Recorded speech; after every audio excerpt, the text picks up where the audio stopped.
Hi everyone, welcome back to my YouTube channel, SB, the Information Hub channel.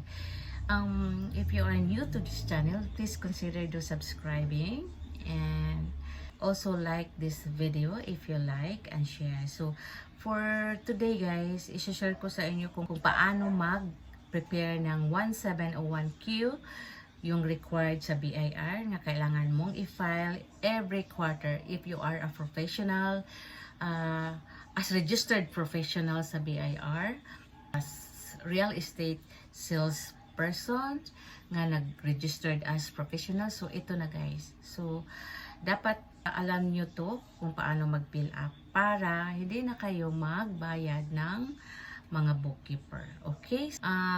Please keep on watching on this video. I assume na naana mo ay e-forms na i-download sa PC nyo. So, just fill up this form. Kung ano yung nasa COR mo, particularly yung address, yung line of business, yung telephone number na binigay mo during the application, and the email address should be the same here nga ipipill up mo. So dito kasi guys, once you already submitted this information, the next filing mo automatic na yon upon input sa TIN nyo. So same ang mga information. So from here, go straight na lang po kayo sa list of BIR form. So kung ano mang ipafile mo, let's say sa COR mo, ang nakalagay, ang required lang is 1701Q. So, hanapin mo 1701Q here. Kasi, ang required quarterly man. So, since dalawa ang 171Q, quarterly income tax return for self-employed individuals, hanapin mo yung 1701Q volume 2018 at may nakalagay na new sa dulo. Ito. I-double click mo. So, napansin nyo guys na dito sa akin, meron akong files na i-file na. So, meron akong first quarter and second quarter. Since today is nasa second quarter tayo. So, done na ako nakapag-submit. So, this time guys, tuturuan ko kayo, i-walkthrough ko po kayo kung paano mag-fill up para malalaman nyo kung ay, ganito pala. So, very easy lang siya, guys. Just, keep on watching, okay? So, dito, guys, go straight to fill up. Then, click mo, okay. So, dito, guys, ito yung itsura. So, i-review mo lahat ng information kung tama ba, okay? So, before you proceed. So, always remember, guys, yung number 6, yung RDO code, kung saan kayo nakaregister, dapat tama. Kasi kung magkamali ka ng pindot ng RDO code, so magka-open case ka sa BIR kasi hindi na ipasok kung saan kang RDO na belong. So, dapat tama talaga ang RDO code. So, we go straight directly to number 2. So, pili tayo kung anong quarter ang ipafile natin. So, since today, ang i-ano natin is second quarter, we'll choose second quarter. Click mo lang. So, yung amended return, lagyan mo automatic no kasi hindi man to amended. Then, 0 yung number 4 kasi wala man tayong attachment. So, then, let's go to number 7. Kung ano bang nakalagay sa COR mo, dapat yun ang pipiliin mo. Kung business ka, single prop ka, single prop. Okay? Kung anong babayaran mo, let's say, estate tax, yung ano mo. So, since professional income ito, so, ang professional ang i-choose natin. So, then, let's proceed to number 8, alphanumeric tax code. So, yung alphanumeric tax code, kung ano yung choose natin na category sa income. So, since itong portion na to guys, ito, this is belongs to mga lang to guys, mga business owners, yung yung income nila galing sa goods, sales ng goods like food. So dito naman sa mga professional, so pili tayo dito since professional man tayo, so pili tayo dito. So during sa first quarter guys, kung ano mang napili mo dito, yun dapat ang pipiliin mo din. Let's say ito, ako ang napili ko pag first quarter, since 8%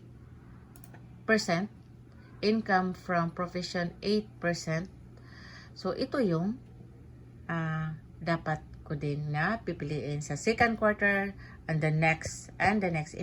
Dito naman sa number 11, wag mong kalimutan ang birth date mo. Dapat nakalagay yung tama. Tapos yung citizenship, lagay mo din nga Pilipino ka. So yung foreign tax credit number 14 guys, yan siya guys. Lagyan mo ng not applicable if wala ka. Okay? Wala kang wala kang income from abroad. Dili ka YouTuber, ganyan guys. So, not applicable siya. Dito naman sa claiming foreign tax number 15, lagay mo ng no. Kasi wala. So, okay. So, yan siya guys. Not applicable. So, if napansin mo, sa number 8 and number 16, automatic siya. No? Ito, 8% gross sales receipt of non-operating income, and like that. So, dito na proceed tayo sa part 2. Yung part 2, kung married ka, so, ilagay mo dito. So, kung kayo ba, parang kayong dalawa ang both income generating, no? Nag-income. So, lagay mo dyan. So, kung wala. So, kung single ka, wala. So, dito naman sa part 3, ito na yung portion kung saan ilalagay mo yung income mo, yung na-issue, yung income mo guys, yung mga na-issue mo na receipt. So, let's say, if the total issued receipt mo for the entire quarter, so let's assume guys na ang total natin guys na total na issue natin na receipts for the second quarter from April 1 to June 30 is total of 195,000. So, lagay mo dito. So, if you can see, automatic siya filled, no? Then, if you have non-operating income nga hindi related sa profession mo, you can add here the amount and lagay mo anong klaseng income. Dito naman sa number 49, total income mo yun ang total ng both sa income mo at sa non-operating income mo. So, since wala man tayo, de zero. So, then, number 50, we will add the previous total income natin. So, let's say we have 40,000 income last previous quarter. So, lagay natin 40,000 dyan. So, we have now cumulative taxable income of 235,000. So, sa number 52, may nakalagay dyan, allowable reduction from gross sales receipt after non-operating income purely from self-employed individuals is the amount of 250,000. So, ilagay natin 250,000 dyan. Ang 250,000 dyan, that covers the entire 1 year, guys. Okay?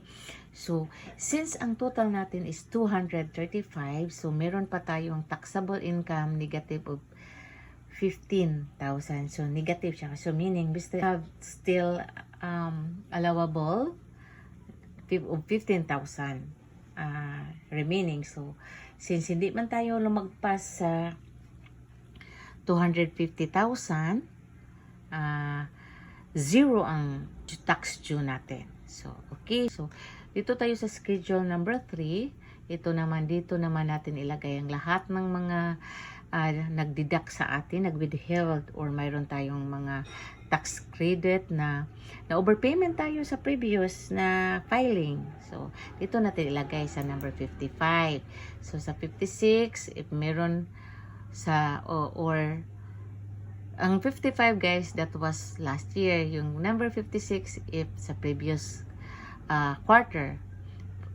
Number 57 naman, if mayroong mga nag-tax withheld sa atin yung quarter na yon. So, ito naman number 58, yung tax withheld sa current sa current guys sa ngayon second quarter nga na withheld.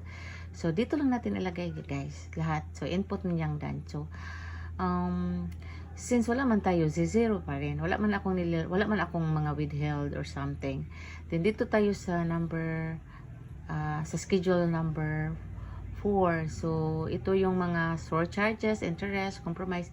So dito guys, if meron kayong mga penalties or charges ng mga late filing fee pala, so dito mo ilagay. So if meron kang babayaran guys, so dapat bayaran mo, mag-a-appear dito. So since zero man tayo, i-click natin yung validate, dapat maklik nyo yung validate para maano sa BIR. Then gusto nyong i-save, mag-save kayo, or kung if you are not sure, mayroon ka pang i-edit, so click mong edit, mag-edit ka. So dyan, so tapos if done, so validate ulit. Once ma-validate mo na, click mong okay, then i-submit mo for final copy. So when you submit final copy, hindi mo yan maano guys ha, that's it na talaga. Okay, ang makikita mo dito pag i-submit mo yan, mag-appear ito na guys. So dapat successfully submitted mo siya. Click mo lang ng click, resend ka lang ng resend. Okay, until such time nga ano siya, ma-submit. Kasi minsan kasi guys, off ang server, hindi makapasok. So yan siya. So if ever guys, meron kang tax due, so pag successfully submitted na siya, mag-a-appear to guys. Ito man ang successfully submitted. So click mo to kung may babayaran kang tax due, dito ka mag-click para makita mo kung saan ka pwede magbayad. Okay, so that's all lang guys for this video. Again, always be careful sa mga information, lalo na sa RDO code. Otherwise magka-open case kayo, kasi kung magkamali ka sa RDO code guys, meaning yung returns hindi mo na i-file sa tamang RDO kung saan ka naka-register. Yun ang pinaka-importante para hindi kayo magka-penalty. So that's all for this video, and I hope you have learned from this video, and thank you so much for watching. See you on my next video.